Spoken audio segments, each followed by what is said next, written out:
These are all visual representations of individuals who have a connection to institutionalization, whether that be at Woodlands School, the Tranquille, Glendale Lodge, or the Endicott Center. Now, these I find are very moving for our visitors because many individuals may think that museums are about the preservation and the display of objects, when in fact, museums are places where stories are told. And the best way to tell a story is to have the individuals tell the story themselves. So if we look even at Marianne Crowley's piece here, very literally, it says, "This is where I used to be, Woodlands School." One thing that comes up a lot within the depictions of Woodlands is the bars. And you see this small individual within this large institution, and then this is where I am now. And my cat Sebastian and a house with a path. These really give you that idea of inside and out, that being isolated and then having the freedom. We see that a lot we see questions.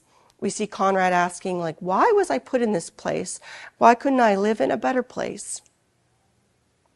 And then this very bright red background with Shelley Elizabeth Starr's piece talks about her experience of living in an institution, suffering from punishment from guards for running or playing, or even the insinuation that you might be whispering to a friend could incite punishment. Robert mentions the 24 pills that he would take 4 times a day for 7 years.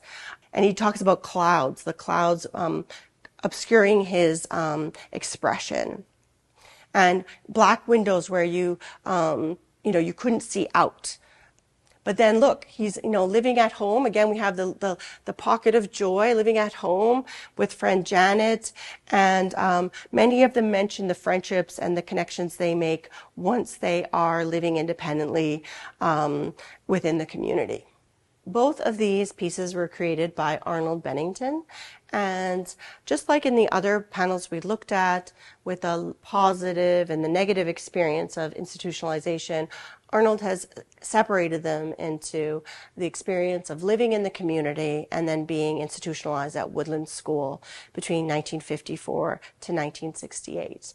And you can see he's cooking on his own, and he's attending the Special Olympics, and there's a birthday cake, and he's interacting with family and having access to the telephone and the computer. One of the main things that residents have shared is that they didn't have control over simple things like the television or the ability to make phone calls. The drawings are very indicative of the feeling that's there. An important part of the story that museum exhibitions attempt to tell can be done with the use of artifacts.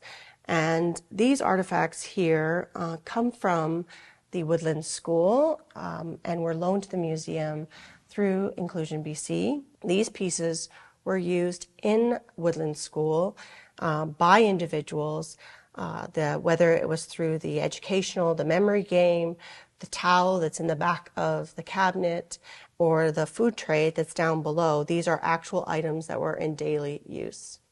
When we look at the towel in the rear of the cabinet, we see it has been labeled with the province of British Columbia, as well as the cutlery that is down here on the tray, again engraved with the province of BC.